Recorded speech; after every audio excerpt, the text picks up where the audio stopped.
Livro Limite Zero, de Joe Vitale. Eu te amo.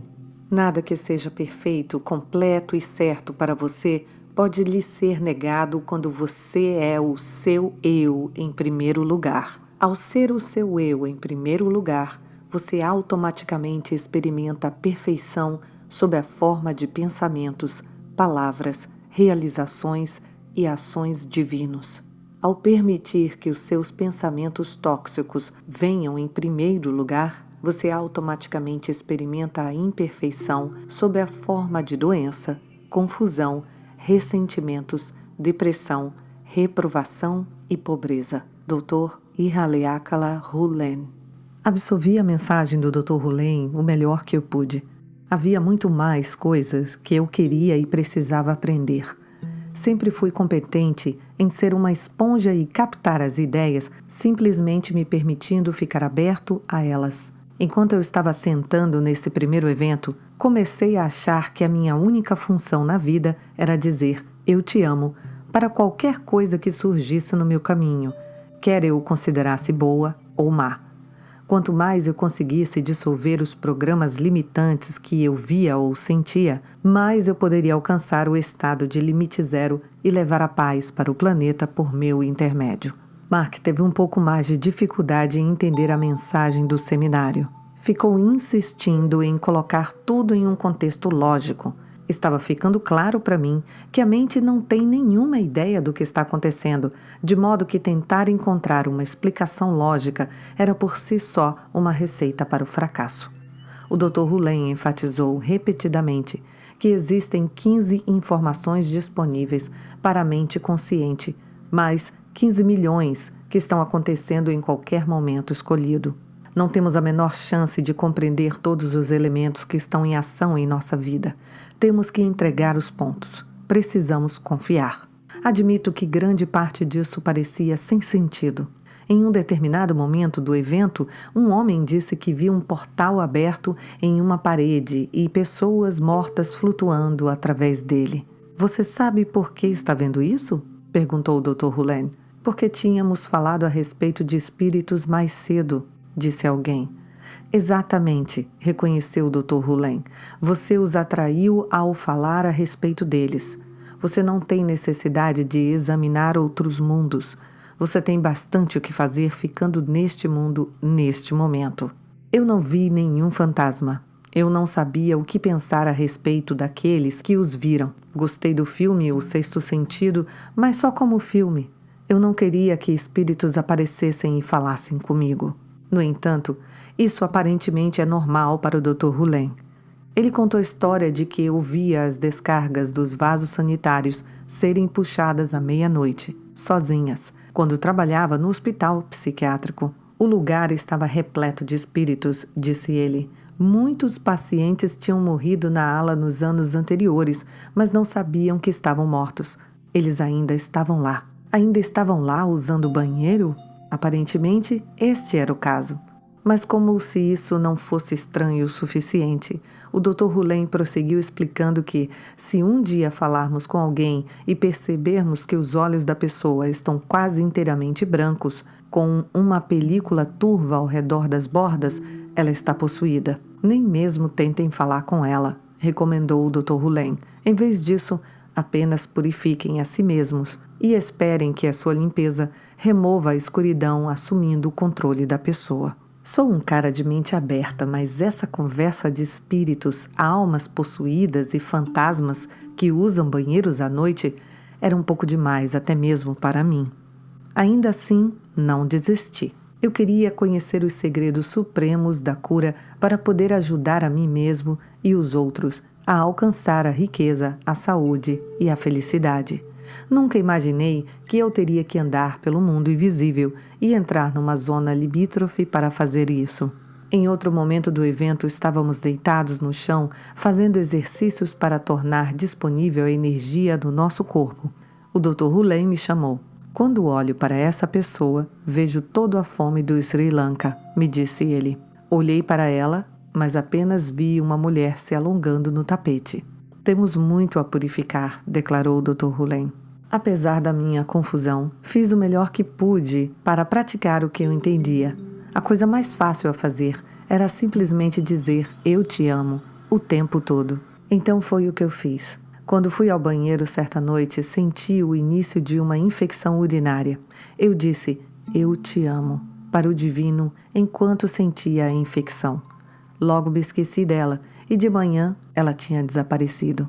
Continuei a dizer mentalmente eu te amo repetidas vezes, independentemente do que estivesse acontecendo, fosse uma coisa boa, ruim ou diferente. Eu estava tentando fazer o melhor que podia para purificar qualquer coisa no momento, quer eu estivesse ou não consciente dela. Vou dar um exemplo rápido sobre como isso funciona. Um dia uma pessoa me enviou um e-mail que me deixou irritado. No passado, eu lidaria com a situação trabalhando as minhas questões emocionais críticas ou tentando ponderar com a pessoa que me enviou a mensagem desagradável. Dessa vez, decidi experimentar o método do Dr. Hulen. Fiquei repetindo em silêncio, sinto muito e eu te amo. Eu não estava dizendo essas coisas para ninguém em particular. Eu estava simplesmente evocando o espírito do amor para que curasse dentro de mim o que estava criando ou atraindo a circunstância externa. Uma hora depois, recebi outro e-mail da mesma pessoa, no qual ela se desculpava pela mensagem anterior. É importante ter em mente que eu não tomei nenhuma medida externa para obter esse pedido de desculpas, nem mesmo respondi ao e-mail. No entanto, ao dizer eu te amo, de alguma maneira, corrigi dentro de mim o programa oculto limitante do qual nós dois estávamos participando. Esse processo nem sempre envolve resultados instantâneos. A ideia não é obter resultados, mas sim alcançar a paz. Quando você faz isso, frequentemente obtém os resultados que queria originalmente. Certo dia, por exemplo, um dos meus funcionários me deixou na mão. Ele deveria terminar o trabalho em um projeto importante e tinha um prazo final urgente. Além de não terminar, ele parecia ter desaparecido da face da terra. Eu não aceitei isso muito bem. Embora quando isso aconteceu, eu já conhecesse o método do Dr. Hulen, achei difícil dizer eu te amo, quando tudo o que eu queria dizer era eu quero te matar. Sempre que eu pensava no meu empregado, eu sentia raiva. Ainda assim, fiquei repetindo eu te amo, por favor, me perdoa e sinto muito. Eu não estava fazendo isso para ninguém, eu estava dizendo por dizer. Certamente não estava sentindo amor. Na verdade, levei 3 dias me dedicando a esse processo antes que eu chegasse perto de encontrar a paz dentro de mim mesmo. E foi então que o meu funcionário apareceu. Ele estava na prisão e telefonou para pedir ajuda. Eu o ajudei e continuei a praticar eu te amo enquanto lidava com a situação. Embora eu não visse resultados instantâneos, o fato de eu ter encontrado a paz interior foi um resultado suficiente para me fazer feliz. E de algum modo, naquele ponto, o meu empregado sentiu o mesmo. Foi quando ele pediu a um carcereiro para usar o telefone e me telefonou. Enquanto eu falava com ele no telefone, pude obter as respostas que precisava para concluir o meu projeto urgente. Quando participei daquele primeiro seminário de Ho'oponopono oferecido pelo Dr. Hulen, ele elogiou o meu livro The Attractor Factor, o fator atrator. Ele me disse que, à medida que eu for me purificando, as vibrações do meu livro aumentarão e todo mundo sentirá isso quando o lerem. Em resumo, à medida que eu fosse me aprimorando, o mesmo aconteceria com os meus leitores. E os livros que já foram vendidos e que estão lá fora? Perguntei. The Attractor Factor foram um best-seller e tivera numerosas edições e estava agora sendo publicado em brochura. Eu estava preocupado com todas as pessoas que já tinham exemplares do meu livro. Aqueles livros não estão lá fora, explicou ele, uma vez mais me confundindo com a sua sabedoria mística. Eles ainda estão em você. Em resumo, não existe um lá fora. Seria preciso um livro inteiro para explicar essa técnica avançada com profundidade que ela merece, motivo pelo qual estou escrevendo este com o consentimento do Dr. Hulen. Basta dizer que, sempre que quiser melhorar qualquer coisa na sua vida, desde as finanças até os relacionamentos, você só precisa procurar em um único lugar, dentro de si mesmo. Nem todo mundo no evento entendeu a essência do que o Dr. Rulen estava falando. Perto do final do último dia, as pessoas começaram a bombardeá-lo com perguntas, todas provenientes do lado lógico da mente. Como a minha limpeza pode afetar outra pessoa? Onde está o livre-arbítrio em tudo isso? Por que tantos terroristas estão nos atacando? O Dr. Rulen ficou quieto. Ele dava a impressão de estar olhando diretamente para mim, e eu estava sentado no fundo da sala. Ele parecia frustrado. Levando em conta que toda a mensagem dele dizia respeito a não existir nenhum lá fora, a tudo estar dentro de nós, ele provavelmente estava sentindo que a falta de entendimento de todo mundo refletia a falta de entendimento dele. Ele dava a impressão de que ia suspirar. Só posso imaginar que ele estivesse dizendo aos seus botões: "Sinto muito, eu te amo." Reparei que muitas pessoas no evento tinham nomes havaianos e, no entanto, não pareciam havaianas. Mark e eu pedimos a elas que nos explicassem o motivo daquilo. Fomos informados que, se sentíssemos vontade, o Dr. Rulen poderia nos dar um novo nome. A ideia era que nos identificássemos com um novo eu e no caminho de não ter nenhum eu e nos fundirmos com a divindade no zero. Eu conhecia o poder de um novo nome. Nos idos de 1979, tornei-me Swami Anand Maheshwari. O nome me foi dado pelo meu mestre na ocasião, Bhagwan Sri Rajneesh. Naquela época da minha vida, quando eu ainda estava lutando com o meu passado, debatendo-me com a pobreza e buscando um significado, o nome me ajudou a recomeçar. Eu o usei durante 7 anos. Era natural que eu me perguntasse se o Dr. Rulen me daria ou poderia me dar um novo nome. Quando eu lhe fiz a pergunta, ele disse que costuma consultar a divindade. Quando se sente inspirado, ele diz o nome que recebe. Mais ou menos um mês depois daquele primeiro seminário, ele me escreveu dizendo o seguinte: Joe, vi uma nuvem surgir na minha mente outro dia. Ela iniciou uma transformação do seu eu, agitando-se lentamente e transformando-se em um amarelo bem suave. Em seguida, ela estendeu o seu eu como uma criança ao despertar na invisibilidade. O nome Auakua, divino, emergiu da invisibilidade. Recebi a seguinte citação hoje como parte de uma mensagem de e-mail: O Senhor que me transmites a vida, concede-me um coração repleto de gratidão. Eu lhe desejo paz, além de todo o entendimento. Paz do eu e Haleakala. Adorei o nome Auakua, mas não tinha a menor ideia de como pronunciá-lo. Assim, escrevi para Rulen pedindo ajuda. Eis o que ele respondeu. Joe, A é o som da letra em pai. O é o som da letra em oi. K é o som da letra em casa. U é o som da letra em azul. Paz do eu e Haleakala. Consegui então entender e fiquei feliz com meu novo nome. Nunca o usei em público, mas o fazia quando escrevia para o Dr. Rulen. Mais tarde, quando comecei o meu blog em www.joevitali.com, passei a assinar Auakua. Muito poucas pessoas fizeram perguntas. No entanto, adorei usar o nome porque parecia que eu estava pedindo à divindade que purificasse o meu blog, usando uma frase que significava, para mim, o afastamento das nuvens, para que eu pudesse avistar Deus. Embora o treinamento do fim de semana tivesse inserido "Eu te amo" no meu coração, pelo menos temporariamente, mesmo assim, eu queria mais. Escrevi para o Dr. Rulen perguntando se ele viria ao Texas para falar sobre o Ho'oponopono com um pequeno grupo de amigos. Esse era o meu plano, para poder desfrutar um pouco mais da pessoa dele. Ele viria ao Texas para dar uma pequena palestra e ficaria hospedado na minha casa. Nesse ínterim, eu lhe faria diretamente perguntas a respeito do que ele sabe, inclusive sobre como ele curou aquela ala inteira de criminosos portadores de doenças mentais. O Dr. Rulen aceitou o convite e me escreveu o seguinte: Joe, obrigado por ter me procurado. Você não precisava tê-lo feito e mesmo assim o fez. Sou grato. Eu gostaria de propor um formato de entrevista para a visita informal que eu farei a Austin em fevereiro. Talvez o pano de fundo da entrevista possa ser uma espécie de levantamento das abordagens à resolução de problemas que você examinou no seu livro Adventures Within: Confessions of an Inner World Journalist. Aventuras no Interior.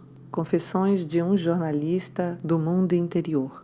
Eu o encaro como sendo mais do que um entrevistador e eu como mais do que um entrevistado na nossa combinação. A clareza é exatamente importante na hora de transmitir uma informação, seja qual for a forma de arte que ela assuma. Existe, por exemplo, muita imprecisão com relação ao que um problema é, que dirá a sua causa. Como podemos resolver um problema quando podemos estar incertos a respeito do que ele é? Onde está situado o problema a ser tratado? Na mente? O que é isso? Ou no corpo, onde quase todo mundo coloca a aposta? Ou em ambos? Talvez não seja em nenhum desses dois lugares. Há inclusive a questão de quem ou o que efetua a resolução do problema. Como você mencionou no seu livro, é difícil deixar de fazer julgamentos quando tentamos resolver problemas usando métodos como a opção ou o fórum. Os julgamentos ou as convicções são o verdadeiro problema? Deixe que o verdadeiro problema se apresente para que todos vejam. A entrevista informal não seria a respeito de métodos ou conceitos bons ou maus, certos ou errados. Ela seria uma maneira de trazer à tona a falta de clareza recorrente. Você e eu estaríamos prestando um enorme serviço se purificássemos as águas, mesmo que apenas um pouquinho. É claro que cada momento encerra os seus ritmos e tendências peculiares. No final, como diz Brutus, parafraseando, na peça Júlio César de Shakespeare, teremos que esperar até o final do dia para ver o que acontece. E é o que também teremos de fazer. Diga-me quais são as suas ideias a respeito da entrevista que você propôs. Não estou comprometido com ela como Brutus estava até o fim. Paz e Haleakala. Logo em seguida, anunciei um jantar exclusivo com o Dr. Rulen. Achei que talvez 5 ou 6 pessoas pudessem aparecer. Em vez disso, quase 100 pessoas se mostraram interessadas. E 75 delas pagaram por um jantar agradável e de qualidade para reservar um lugar à mesa. O Dr. Rulen me surpreendeu ao pedir uma lista com o nome de todas as pessoas que iriam comparecer ao evento. Ele queria fazer uma limpeza no que dizia respeito a elas. Eu não tinha certeza do que aquilo significava, mas enviei a lista a si mesmo. Ele agradeceu, dizendo: Obrigada pela lista, Awakua. Tudo consiste apenas em purificar a chance de nos livrarmos de coisas que não interessam e estar desimpedidos para Deus. Depois, alma, vive em função da perda do teu servo, e que esse anseio intensifique o seu valor. Compra termos divinos, vendendo horas de desperdício. Sê alimentada por dentro e por fora não sê mais rica. Assim te alimentarás da morte, que se alimenta dos homens. E depois que a morte morrer, não existirá mais morte. A paz esteja com você. E Haleakala. Quando o Dr. Rulen chegou a Austin e eu fui buscá-lo no aeroporto, ele imediatamente começou a fazer perguntas a respeito da minha vida. O livro que você escreveu sobre a sua vida, referindo-se ao Adventures Within, Aventuras no Interior, mostra que você fez várias coisas para encontrar a paz. Começou ele. Qual delas realmente funciona? Pensei um pouco no assunto e respondi que todos os métodos tinham valor, mas que talvez o processo da opção fosse o mais útil e confiável. Expliquei que é uma maneira de questionar as convicções para descobrir o que é genuíno. Quando você questiona as convicções, o que resta? O que resta? Repeti. O que resta é uma transparência a respeito da escolha. De onde vem essa transparência? Perguntou o Dr. Rulen. Eu não sabia ao certo aonde ele queria chegar. Por que uma pessoa pode ser rica e ainda assim ser imbecil? Indagou ele de repente. A pergunta me pegou de surpresa. Eu queria explicar que a riqueza e a imbecilidade não são exclusivas. Não existe nada escrito que diga que somente os anjos são ricos. Talvez a pessoa antipática seja clara a respeito do dinheiro, de modo que ela pode ser rica e mesmo assim ser idiota. Mas não consegui encontrar as palavras certas naquele momento. Não tenho a menor ideia, confessei. Não creio que precisemos mudar nossa personalidade para ser ricos. Basta termos convicções que aceitem a riqueza. De onde vêm essas convicções? Perguntou ele. Por ter participado do treinamento do Dr. Ruhlen, eu sabia o suficiente para responder. São programas que as pessoas adquirem com a vida. Uma vez mais, ele mudou de assunto dizendo que eu sou realmente um autor convincente. Ele estava começando a considerar a ideia de que eu escrevesse um livro a respeito do Ho'oponopono. Você está pronto para que eu escreva um livro agora? Perguntei. Vamos ver o que acontece no fim de semana, respondeu ele. Por falar nisso, como vamos organizar o jantar? Perguntei. Eu sempre queria controlar a situação para ter certeza de que me sairia bem e as pessoas receberiam o que desejavam. Eu nunca planejo, respondeu o Dr. Ruhlen. Confio na divindade. Mas quem vai falar primeiro, você ou eu? E você tem uma apresentação que quer que eu leia para você? Vamos ver, respondeu ele. Não façamos planos. Isso me deixou pouco à vontade. Gosto de saber o que esperam de mim. O Dr. Ruhlen estava me fazendo pisar no escuro, ou talvez na luz. Eu não tinha certeza na ocasião. Ele prosseguiu dizendo a coisa mais sábia que eu já tinha ouvido até então. O que nós, seres humanos, não temos consciência na nossa existência de momento a momento é de uma constante e incessante resistência à vida. Começou ele. Essa resistência nos mantém em um constante e incessante estado de afastamento da nossa identidade própria e da liberdade, da inspiração e, acima de tudo, do próprio Divino Criador. Em outras palavras, somos pessoas deslocadas que vagamos sem rumo no deserto da nossa mente. Somos incapazes de prestar atenção ao preceito de Jesus Cristo. Não resistais. Não temos consciência de outro preceito. A paz começa comigo. A resistência nos mantém em um estado permanente de ansiedade e empobrecimento espiritual, mental, físico, financeiro e material, acrescentou o Dr. Ruhlen. Ao contrário de Shakespeare, não temos consciência de que nos encontramos em um constante estado de resistência em vez de fluxo. Para cada partícula da consciência que experimentamos, pelo menos 1 milhão se refreia inconscientemente. E essa partícula de consciência é inútil para a nossa salvação. A noite prometia ser fascinante. Ele pediu para ver a sala onde haveria o jantar. Era um grande salão de festas no último andar de um hotel no centro de Austin, Texas. A gerente foi delicada e nos deixou entrar na sala. O Dr. Ruhlen perguntou-lhe se ela poderia nos deixar a sós no recinto. Ela concordou e se retirou. O que você está percebendo? Ele me perguntou. Olhei em volta e disse, o tapete está precisando de uma limpeza. Que impressões você está recebendo? Perguntou ele. Não há nada certo ou errado. Você talvez sinta uma coisa diferente do que eu estou sentindo. Procurei então relaxar e me concentrar no momento. De repente, senti um grande movimento, um cansaço, uma escuridão. Eu não tinha certeza do que era ou do que significava, mas expressei o que eu estava sentindo para o Dr. Ruhlen. A sala está cansada, comentou ele. As pessoas entram e saem e nunca a amam. Ela precisa ser reconhecida. O pensamento era um pouco estranho. Uma sala é como uma pessoa? Ela tem sentimentos? Bem, seja lá o que for, a sala está dizendo que se chama Sheila. Sheila? A sala tem nome? Sheila deseja ser reconhecida? Eu não sabia bem como responder a isso. Precisamos pedir permissão para realizar aqui o nosso evento, declarou o Dr. Ruhlen. Estou perguntando a Sheila se ela está de acordo. O que ela está dizendo? Perguntei, sentindo-me um pouco tolo ao fazer a pergunta. Ela está dizendo que concorda. O Dr. Ruhlen passou a dar explicações.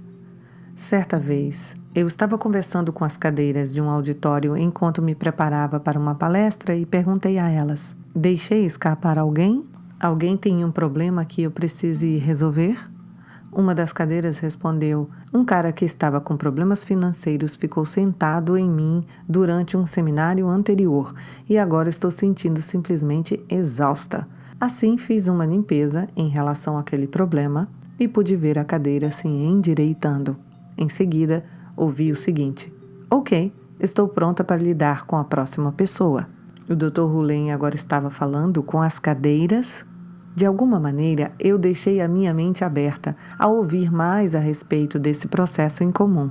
Ele continuou a explicar. O que na realidade tento fazer é ensinar a sala.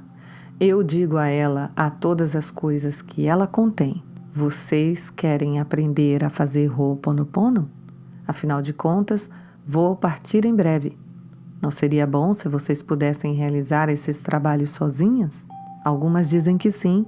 Outras dizem que não, e outras ainda retrucam dizendo: estou cansada demais. Lembrei-me de que muitas culturas da antiguidade consideravam todas as coisas como estando vivas. No livro Clearing, Clareando, de Jim Pathfinder Ewing, explica que os lugares frequentemente têm energias bloqueadas. Não seria louco demais imaginar que as salas e cadeiras têm sentimentos.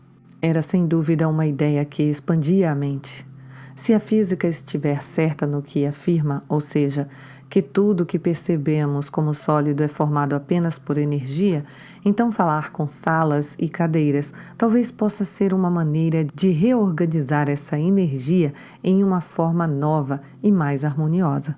Mas as cadeiras e as salas estão de fato respondendo às nossas perguntas? Eu não estava realmente pronto para isso naquela ocasião. O Dr. Rulen olhou para a janela e contemplou a silhueta dos prédios contra o céu. Os enormes edifícios, a Assembleia Legislativa e o horizonte pareciam belos para mim, mas não para o Dr. Rulen. Vejo lápides, declarou ele. A cidade está repleta de mortos. Olhei pela janela, mas não vi os túmulos, nem os mortos. Avistei uma cidade. Uma vez mais, eu estava descobrindo que o Dr. Rulen usava os dois lados do cérebro em todos os momentos, de modo que conseguia ver estruturas como metáforas e descrevê-las enquanto as divisava. Mas não eu. Eu estava adormecido nos meus sapatos, de olhos abertos. Permanecemos na sala do hotel durante talvez meia hora. Até onde eu podia dizer, o Dr. Rulen andou de um lado para o outro, fazendo uma limpeza na sala, pedindo perdão, amando Sheila e purificando, purificando e purificando. Em determinado momento, ele deu um telefonema. Disse à pessoa do outro lado da linha onde ele estava, descreveu o local e pediu que a pessoa desse as suas impressões. Ele pareceu estar obtendo uma confirmação das suas próprias impressões. Depois ele desligou. Nós nos sentamos em uma das mesas e conversamos. A minha amiga está dizendo que esta sala permitirá que realizemos aqui nosso jantar, desde que a amemos, me disse ele. Como podemos amá-la? Diga simplesmente para ela, eu te amo, respondeu ele. Parecia tolo dizer eu te amo para uma sala, mas fiz o melhor que pude. Eu já tinha aprendido que não precisamos efetivamente sentir eu te amo para que isso funcione. Basta pronunciar as palavras. Foi o que eu fiz então. Depois que repetimos a frase algumas vezes, começamos efetivamente a sentir amor. Depois de alguns minutos de silêncio, o Dr. Rulen pronunciou mais palavras de sabedoria. Aquilo em que acreditamos individualmente, memórias ou inspirações, exercem um impacto imediato e absoluto em tudo o que existe, dos seres humanos aos reinos mineral, vegetal e animal, disse ele. Quando uma memória é convertida em zero pela divindade, em uma única mente subconsciente, ela é convertida em zero em todas as mentes subconscientes, em todas elas. Ele fez uma pausa antes de prosseguir. Assim, Joseph, o que acontece na sua alma de momento a momento acontece em todas as almas, no mesmo momento. É maravilhoso perceber isso. Mais maravilhoso, contudo, é compreender que você pode apelar para o Divino Criador e pedir que ele elimine essas memórias da sua mente subconsciente e substitua-as na sua alma e na alma de todas as pessoas por pensamentos, palavras, realizações e ações da divindade. Como responder a isso? Tudo que consegui pensar foi: eu te amo.